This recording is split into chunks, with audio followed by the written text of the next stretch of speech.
Era dezembro de 1952 em Jafá, Israel. Clemence Rim, prestes a dar à luz seu segundo filho, estava no hospital olhando para uma linda paisagem pela janela de seu quarto na maternidade. As águas azul escuras do Mediterrâneo se esticavam até o infinito. Mas o coração dessa pequena mulher de descendência armênia estava preocupado. Ela estava dividida com amargura, medo e vergonha. À distância, conseguia ver o conjunto de rochas negras no mar, as rochas de Andrômeda. Lendas gregas afirmam que a jovem Andrômeda estava acorrentada em uma delas quando Perseu voou em seu cavalo alado, matou o monstro marinho e a salvou. Clemence queria que alguém, de alguma maneira, aparecesse e a salvasse de outro ano de humilhação e desgraça. Era uma ortodoxa grega devota, mas não sabia muito sobre o Senhor. No entanto, naquele humilde quarto de hospital, tentou fazer uma barganha com ele. Quando ficou de pé, ao lado da janela, seus olhos se voltaram para o céu, e ela falou do coração. Deus, tenho apenas um pedido. Se me der um garoto, eu o dedico ao Senhor. Ela repetiu isso. Por favor, Senhor. Se me der um garoto, eu o dedico ao Senhor. Jafá. 6 lindas rosas. O primeiro filho de Constande e Clemence Rim foi uma linda menina chamada Rose. Porém, na cultura intolerante do Oriente Médio, e especialmente na tradição ancestral dos Rim, o primogênito deveria ser um menino e herdeiro. A família Constande, que imigrara da Grécia para a Palestina, começou a perseguir Clemence por sua incapacidade de gerar um menino. Afinal, repreendiam, todas as suas cunhadas tiveram meninos. Ela sofreu zombarias e foi ridicularizada até chorar, e sentiu constrangimento e vergonha no casamento que seus pais tinham arranjado de forma tão cuidadosa. Naquela noite, quando adormeceu, seus olhos ainda estavam molhados, e durante a noite teve um sonho de que ainda se lembrava. Vi 6 rosas, 6 lindas rosas em minha mão, ela contou, e vi Jesus entrar em meu quarto. Ele veio até mim e me pediu uma delas, e eu lhe dei uma rosa. Enquanto o sonho continuou, um jovem magro e baixo, com cabelos negros, ela se lembra de todos os traços de seu rosto. Se aproximou e a embrulhou em um cobertor quente. Quando ela acordou, se perguntou: o que significa esse sonho? O que pode ser? No dia seguinte, 3 de dezembro de 1952, eu nasci. Nossa família acabou tendo 6 meninos e 2 meninas, mas minha mãe nunca esqueceu sua barganha com Deus. Mais tarde, ela me contou sobre seu sonho e que eu era a rosa que ela entregava a Jesus. Fui batizado na Igreja Ortodoxa Grega pelo Patriarca de Jerusalém, Benedictus. Na realidade, ele me deu seu nome durante a cerimônia. Nascer na Terra Santa significava nascer em uma atmosfera em que a religião tem uma abrangência inevitavelmente grande. Com 2 anos, fui mandado a uma pré-escola católica e formalmente educada por freiras e depois por monges durante 14 anos. Para mim, Jafá era uma cidade linda. Na verdade, é isso que significa linda. Jafá, em árabe, Jopa, em grego antigo, ou Iofo em hebraico. O significado é o mesmo em todos os idiomas. Quando era garoto, adorava ouvir as histórias da história que me cercava. Jafá foi fundada muito antes dos registros do tempo. É mencionada como uma cidade cananita na lista de tributos do faraó Tutmose III, no século XV a.C., mesmo antes de Josué ter lutado a Batalha de Jericó. E é onde o rei fenício Irão de Tiro descarregou toras de cedro para o templo do rei Salomão. Apesar de fascinante, a história não tinha sido gentil com a minha terra natal. Jafá foi invadida, capturada, destruída e reconstruída muitas vezes. Simão, o Macabeu, Vespasiano, os mamelucos, Napoleão e Alembai a invadiram. Apenas 6 anos antes de meu nascimento, Jafá fazia parte de uma nova nação, o profético Estado de Israel. Porém, a comunidade em si não era judia. Prefeito Rim.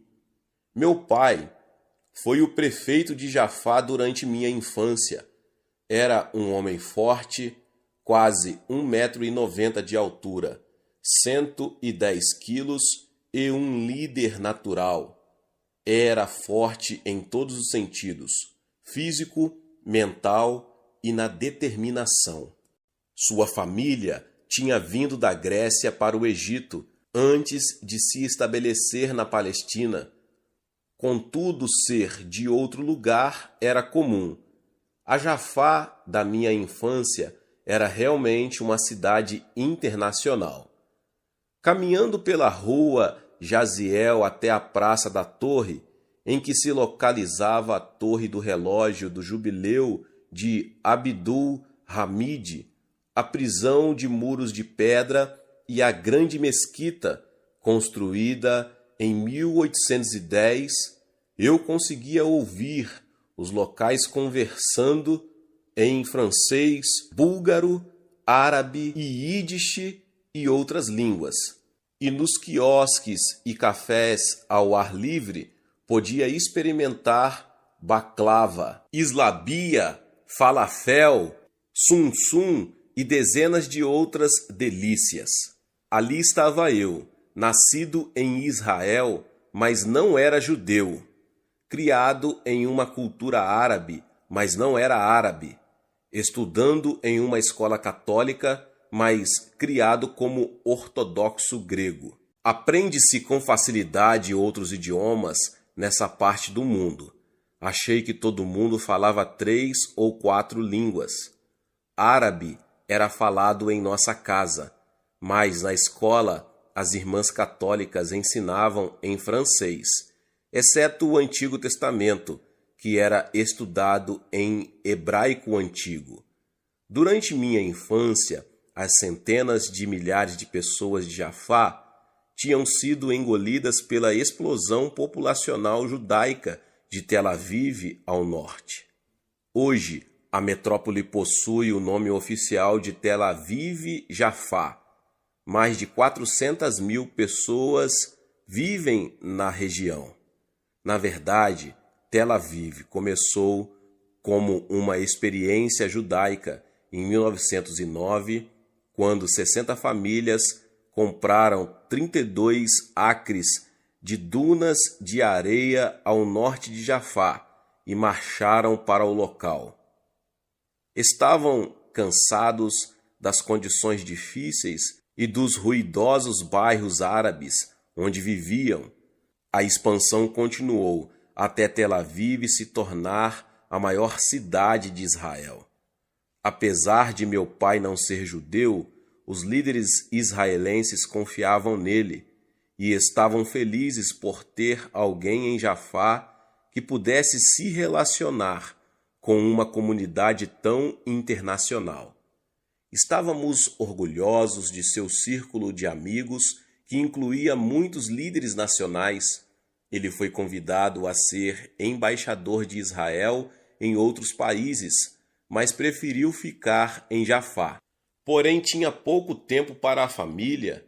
Na verdade, não posso realmente dizer que conhecia meu pai naquela época. Parecia que estava sempre participando de uma atividade oficial ou de uma reunião importante. Não era uma pessoa extrovertida, apenas rígida, e raramente demonstrava qualquer sinal físico de afeição. Minha mãe, no entanto, supria essa falta. Novamente, parte disso era cultural. Homens eram homens. Vivíamos confortavelmente. A posição de papai no governo nos permitia ter uma casa no subúrbio. Era uma casa maravilhosa, cercada por um muro com vidro no alto por segurança. Minha mãe era uma dona de casa em todos os sentidos da palavra. Cuidar do banho de pequenos rins era mais do que um emprego de tempo integral. Um casulo católico. Com a continuidade da minha educação, considerava-me um católico. O processo começou muito cedo. A pré-escola que frequentei era, na verdade, parecida com um convento. Missas eram celebradas regularmente. Meus pais não protestavam, porque o ensino da Igreja Católica particular era considerado o melhor disponível. Nos dias de semana, estudava com as freiras e aos domingos ia à Igreja Ortodoxa Grega com mamãe e papai. Porém, isso não era considerado um grande problema na poliglota Jafá. Lealmente, a igreja em particular não parecia tão importante. Eu era católico? Totalmente. O catolicismo era a minha vida de oração. Ocupava meu tempo e atenção 5 dias por semana. Tornou-se minha mentalidade. Praticamente vivia em um convento e naquele casulo me tornei isolado do mundo. Também estava separado do mundo de uma forma infeliz.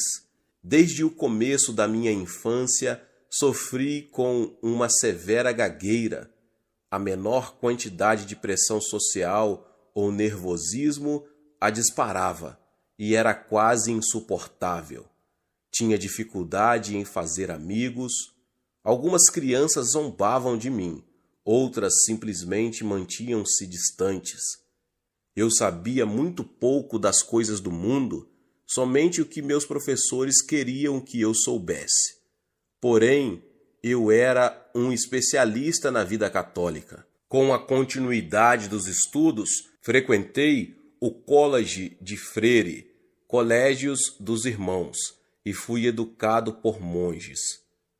Mesmo sendo um garotinho, era extremamente religioso. Orava e orava, provavelmente mais do que alguns cristãos oram hoje. Mas tudo que eu sabia era orar a Ave Maria, o Credo, o Pai Nosso e outras orações prescritas. Era raro falar de verdade com o Senhor. Quando tinha algum pedido específico, eu mencionava. Caso contrário, minha vida de oração era muito organizada, muito rotineira. A máxima parecia ser: você deve sentir dor ao orar. E isso era fácil.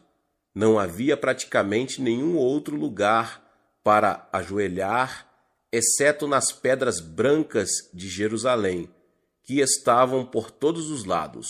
A maioria das casas era feita desse material.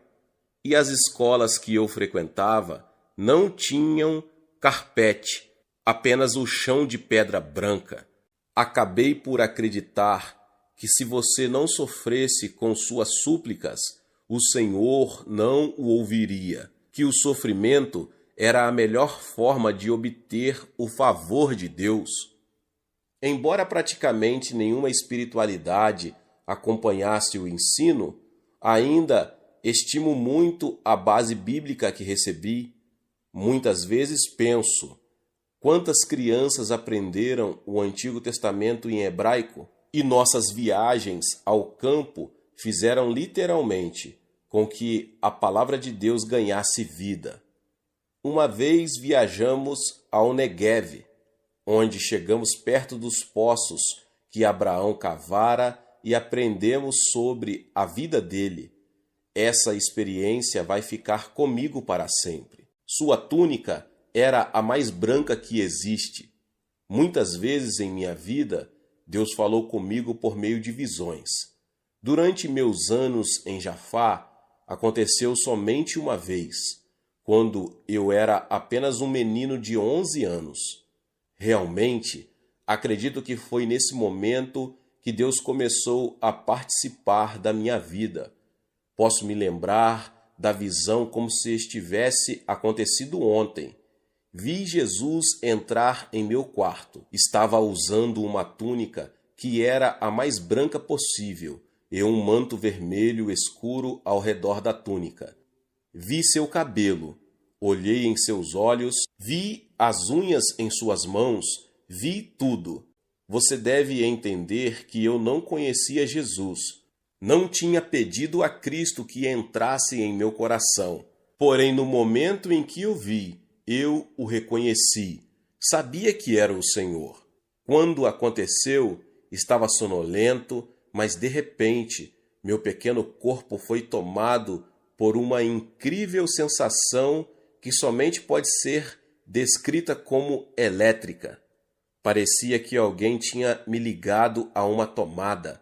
Senti um formigamento como se agulhas, 1 milhão delas, estivessem percorrendo meu corpo. E então o Senhor parou ao meu lado enquanto eu dormia profundamente. Ele olhou diretamente para mim com os olhos mais lindos do mundo. Sorriu e seus braços se abriram. Podia sentir sua presença. Foi maravilhoso. Nunca vou me esquecer. O Senhor não me falou nada, apenas me olhou e depois desapareceu. Acordei imediatamente. Naquele momento, quase não conseguia entender o que estava acontecendo, mas não era um sonho.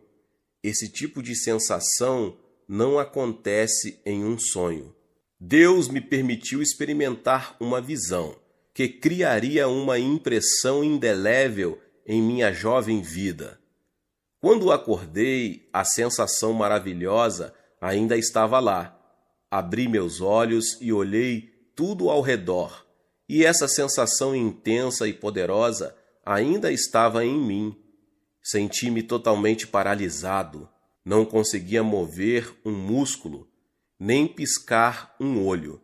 Estava completamente congelado, porém eu estava no controle. Essa sensação incomum tomou conta de mim, mas não me dominou. Na verdade, senti que podia dizer: não, eu não quero isso, e a experiência teria acabado. Mas não disse nada.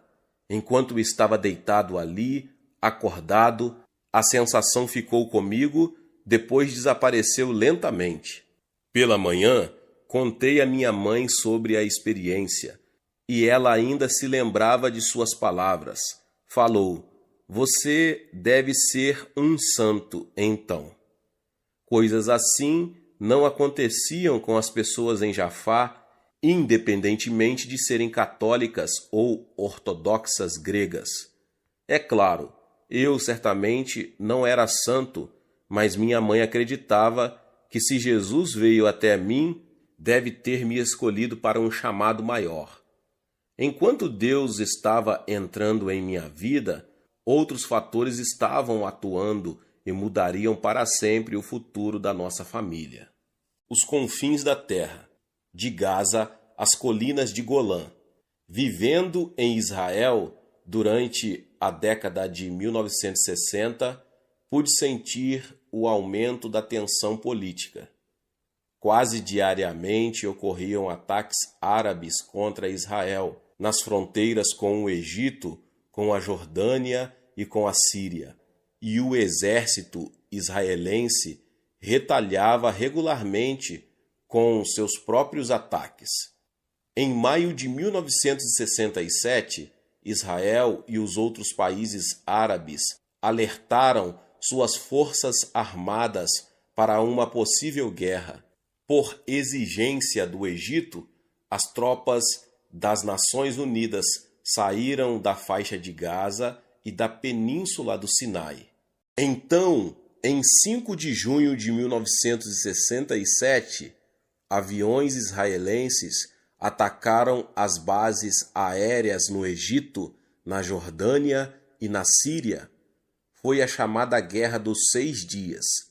Em menos de uma semana, os israelenses destruíram quase completamente as forças aéreas árabes. As tropas israelenses ocuparam a faixa de Gaza, a península no Sinai, a Cisjordânia e as colinas sírias de Golã. Israel logo controlou o território árabe, totalizando mais de 3 vezes a sua própria extensão. Nunca vou esquecer o dia, no começo de 1968, em que meu pai juntou a família e nos contou que estava fazendo planos para imigrarmos. Ele falou: por favor, não discutam isso com ninguém, porque poderá haver alguns problemas com nossos vistos de saída. No começo, o plano era se mudar para a Bélgica. Papai tinha alguns parentes lá, e a ideia de ir para um país de língua francesa parecia estimulante. Afinal, era a língua que eu falava na escola. No entanto, uma noite, um adido da embaixada canadense foi à nossa casa e nos mostrou um pequeno filme da vida no Canadá. Toronto parecia uma cidade próspera.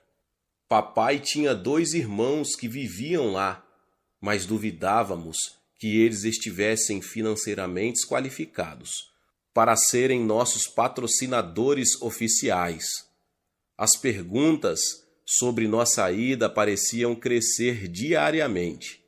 Houve um momento em que meu pai nos contou que talvez não pudéssemos sair do país antes de 5 anos. Eu barganhei com Deus.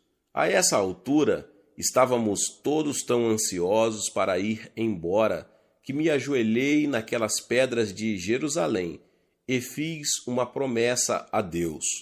Senhor, orei, se você nos tirar daqui, eu ofereço a maior jarra de azeite de oliva que conseguir encontrar. E acrescentei: quando chegarmos a Toronto, levo-o a uma igreja e ofereço ao Senhor em ação de graças. Era a minha formação.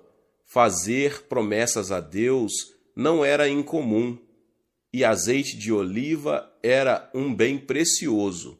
Então fiz a promessa. Algumas semanas depois, um jovem da embaixada canadense ligou para meu pai para dizer: Senhor Rim, já está tudo resolvido. Não me pergunte como. Todos os seus papéis estão em ordem e o senhor pode ir embora quando quiser. Não demorou muito. Vendemos quase todos os nossos bens e nos preparamos para uma nova vida na América do Norte. Durante os últimos dias na Terra Santa, tive uma sensação forte de que algo importante estava prestes a acontecer. Sabia que estava deixando uma cidade especial, mas sentia que o melhor ainda estava por vir. Foi do porto da cidade de Jope, minha Jafá, que Jonas partiu, e o resultado foi a salvação de Nínive. E quantas vezes subi até a cidadela, um monte alto com vista para o porto. Perto do farol, há uma igreja franciscana construída em 1654. Próximo a eles estava o local da casa de Simão, o curtidor, onde o apóstolo Pedro ficou por algum tempo e teve uma visão que mudou o mundo.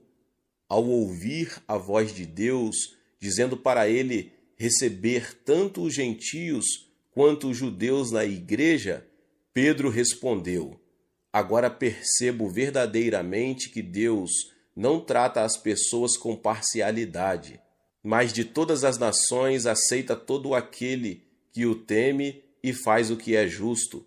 Atos 10, 34 e 35. Daquele momento em diante, a mensagem de Cristo se espalhou em Jope para a Cesareia e até os confins da terra, tocando toda a humanidade. Enquanto íamos de carro pela estrada Haganá até o aeroporto Lude, eu me perguntava: será que voltarei a ver esse lugar? Pensei nas freiras católicas que tão amorosamente tinham me educado. Teria visto seus rostos pela última vez? Pela janela do avião, dei uma última olhada para Tel Aviv, uma enorme extensão de cubos brancos e cinzas. Atrás de mim havia quilômetros de laranjais verdes. As colinas da Judéia brilhavam suavemente ao fundo. E quando estávamos sobre as águas do Mediterrâneo, olhei para baixo e disse um último adeus a Jafá. Havia um nó em minha garganta. Eu tinha 14 anos e aquele era o único lar que eu tinha conhecido. Sorvete no quiosque. A chegada da família Rim em Toronto, em julho de 1968, foi um evento não anunciado, e era assim que meu pai queria. Nenhum comitê de boas-vindas nos esperava, e ele não tinha nenhuma oferta de trabalho. Chegamos somente com as roupas do corpo, alguns bens nas malas e um pouco de dinheiro do que tínhamos vendido em Jafá. Era o suficiente para um curto período de tempo. Nossa nova vida começou em um apartamento alugado. Que choque desembarcar de repente em uma cultura estrangeira. Eu podia gaguejar em diversas línguas, mas inglês não era uma delas. 1, 2, 3 era o máximo que conseguia. Mas papai tinha estudado inglês o suficiente para preencher uma proposta de emprego, e funcionou. Por mais incrível que pareça, ele aceitou o desafio de se tornar vendedor de seguros. Não sei se era o peso de criar uma família grande ou sua confiança natural ao lidar com pessoas, mas meu pai se tornou um sucesso imediato em sua nova profissão.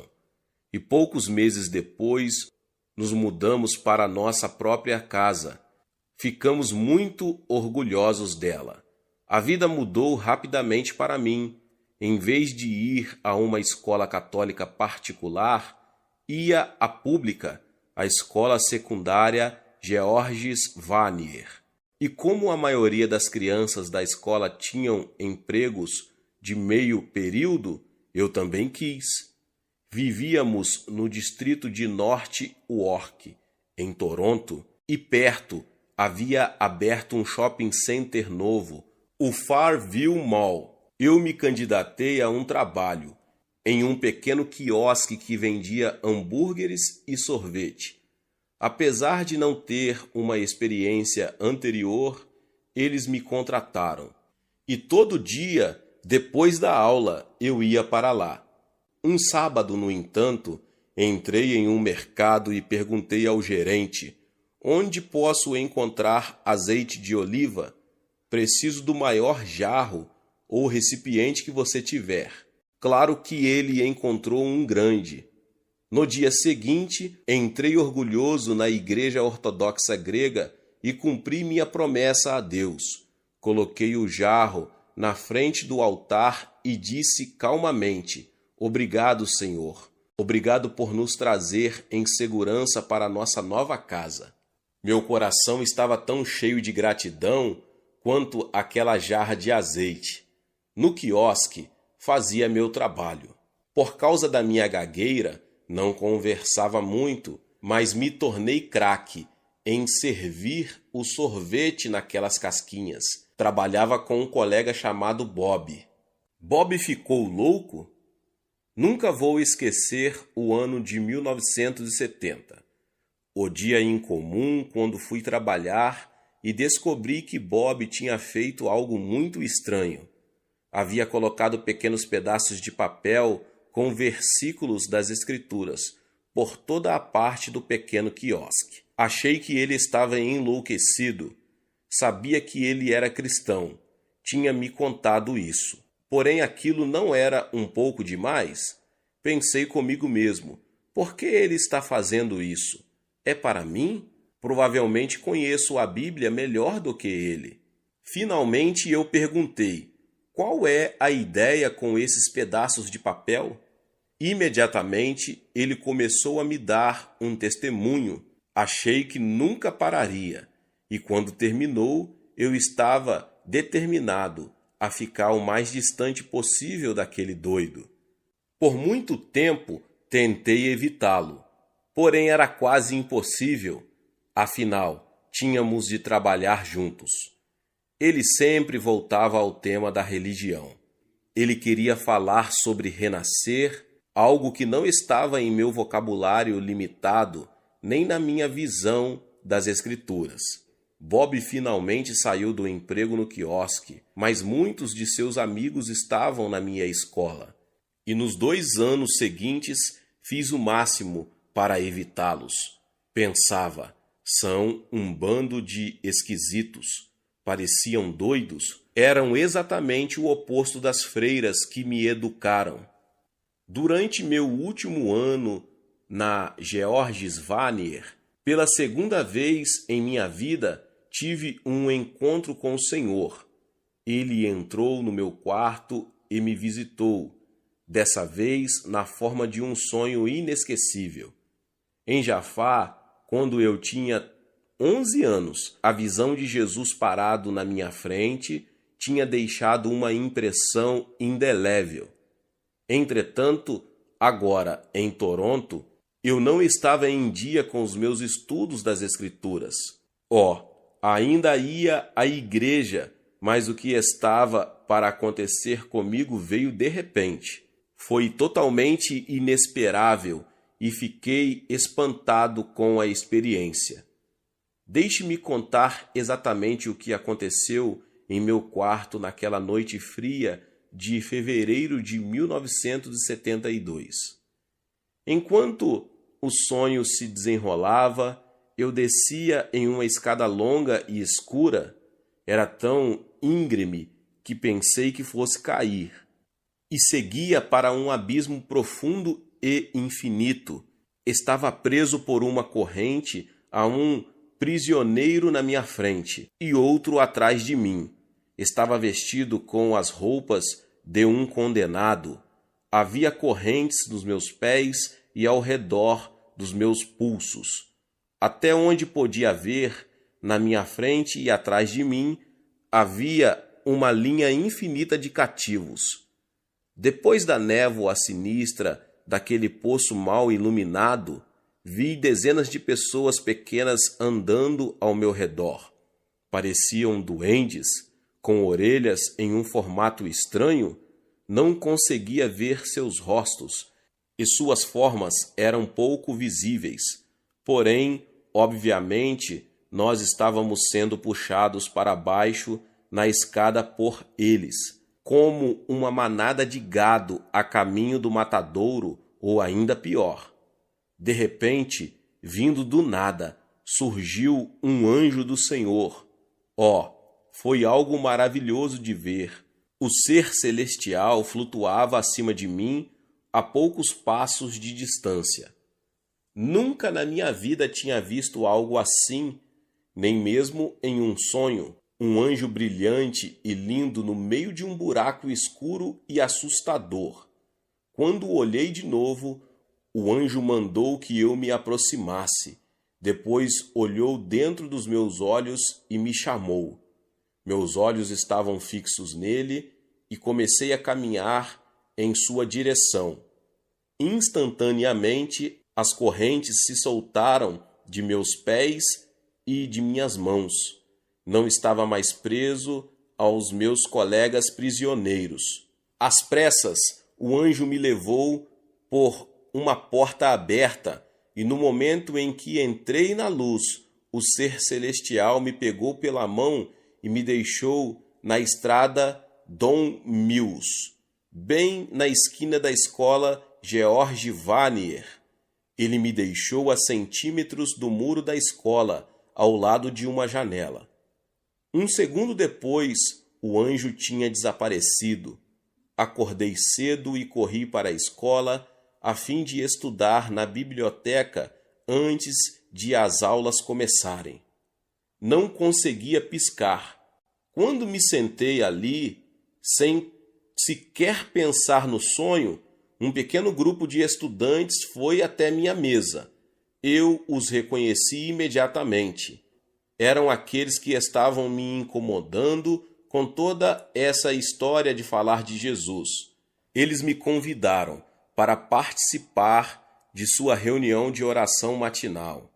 A sala ficava ao lado da biblioteca. Pensei, bem, vou acertar para que parem de me amolar. Uma reuniãozinha de oração não pode me fazer mal. Respondi, está bem, e eles me levaram até a sala. Era um pequeno grupo, só 12 ou 15 garotos, e minha cadeira estava bem no meio. De repente, todo o grupo levantou as mãos e começou a orar em algum estranho idioma estrangeiro. Nem fechei meus olhos, mal podia piscar. Eram estudantes de 17, 18, 19 anos, gente que eu conhecia das aulas, louvando a Deus com sons inteligíveis. Nunca tinha ouvido sobre falar em línguas e fiquei pasmo. Pensar que eu, Benny, estava ali, em uma escola pública, de propriedade pública, sentado no meio de um bando de fanáticos, era mais do que eu conseguia entender.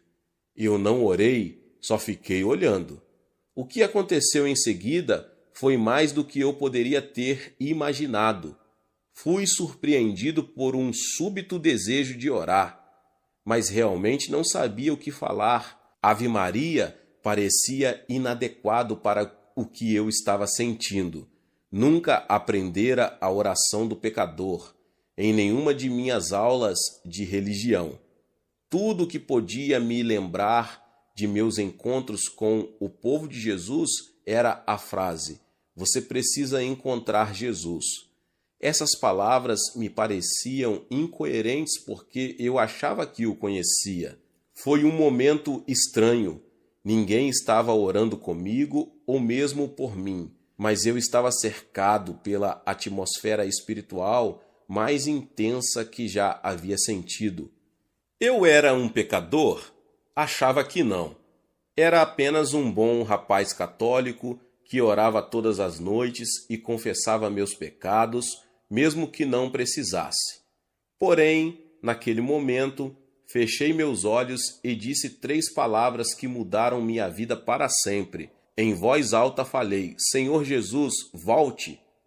Não sei por que disse isso, mas foi tudo que saiu da minha boca. Repeti essas palavras várias vezes: Senhor Jesus, volte! Senhor Jesus, volte! Será que eu achava que ele tinha deixado minha casa ou abandonado minha vida? Realmente não sabia. Porém, no momento em que pronunciei essas palavras, uma sensação tomou conta de mim. Levou-me de volta ao formigamento que senti aos 11 anos. Era menos intenso, mas conseguia sentir a tensão com a mesma força. Atravessou-me inteiro. O que eu realmente senti, no entanto, foi que essa explosão de energia estava me purificando instantaneamente, de dentro para fora. Senti-me absolutamente limpo, imaculado e puro. De repente, vi Jesus com meus próprios olhos. Aconteceu em um momento. Lá estava ele, Jesus. 5 minutos para as 8. Os estudantes ao meu redor não podiam saber o que estava acontecendo na minha vida. Estavam todos orando. Depois, um por um, começou a sair da sala e ir para suas aulas. Eram 7:55 da manhã. Nesse momento, eu estava apenas sentado ali chorando. Não sabia o que fazer ou o que falar. Naquele momento não entendi, mas Jesus tornou-se tão real para mim quanto o chão embaixo de meus pés.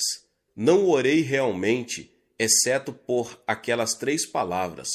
Porém, eu sabia, sem dúvida nenhuma, que algo extraordinário tinha acontecido naquela manhã de fevereiro. Estava quase atrasado para a aula de história. Era uma das minhas matérias favoritas. Estávamos estudando a Revolução Chinesa, mas eu não conseguia sequer ouvir o professor. Não me lembro de nada do que foi dito. A sensação que comecei a sentir naquela manhã não me deixaria. Sempre que eu fechava os olhos, lá estava ele, Jesus. Ele ainda estava ali. A imagem do seu rosto não me abandonava. Passei o dia todo enxugando as lágrimas dos meus olhos e a única coisa que conseguia falar era: Jesus, amo você. Jesus, amo você.